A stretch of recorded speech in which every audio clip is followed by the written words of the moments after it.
Isa patay sa ospital sa nagbungkuanay ang duha ka motorsiklo sa poblasyon Tapas, Capiz. Sa inisyal nga investigasyon sang Tapas PNP nasamaran ang rider nga si Edgar Alatiit, 46 anyos ang apero Tapas, Capiz. Samtang napatay ang iangkas nga isa ka tigulang nga si Rosemary de la Cruz. Ginapasuni nga ginbungguan ni Edgar ang nasugata nga motorsiklo nga ginamanihon ni Genesis Garbo kag angkas nga si Junel Benjamin, 26 anyos ang barangay apero nga sa karon hilway na sa Katalagman.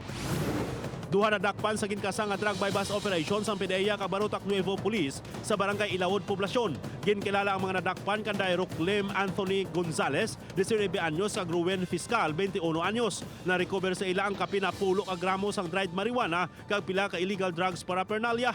Kasuhan ang duha sa paglapas ang Comprehensive Dangerous Drugs Act of 2002. Napasaka ng kaso sa 16 anyos nga solterito nga gindakop sang PDEA kag San Jose PNP sa operasyon kontra droga sa barangay Punta Dalipe. Nakuhaan sang 7 ka pakete sang shabu ang subject nga minor de edad.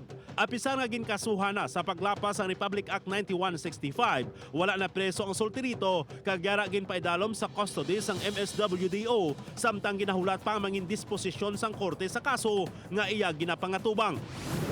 Isa ka miyembro sang Philippine Coast Guard nga na-assign sa Katiklan GT Port kag naga-assist sa mga nagaabot nga LSI ang nagpositibo sa COVID-19. Suno sa Aklan Provincial Health Office, ang 25 anyos nga babae ang ginkuhaan sang swab sample sang nagbiyahe padulong sa Manila sakay sa barko sang PCG para mag-report sa PCG Central Office. Hulyo 7 sang nag-abot ang iya resulta nga nagpositibo sa virus. Asymptomatic ang pasyente kag yara na sa quarantine facility sa Tarlac.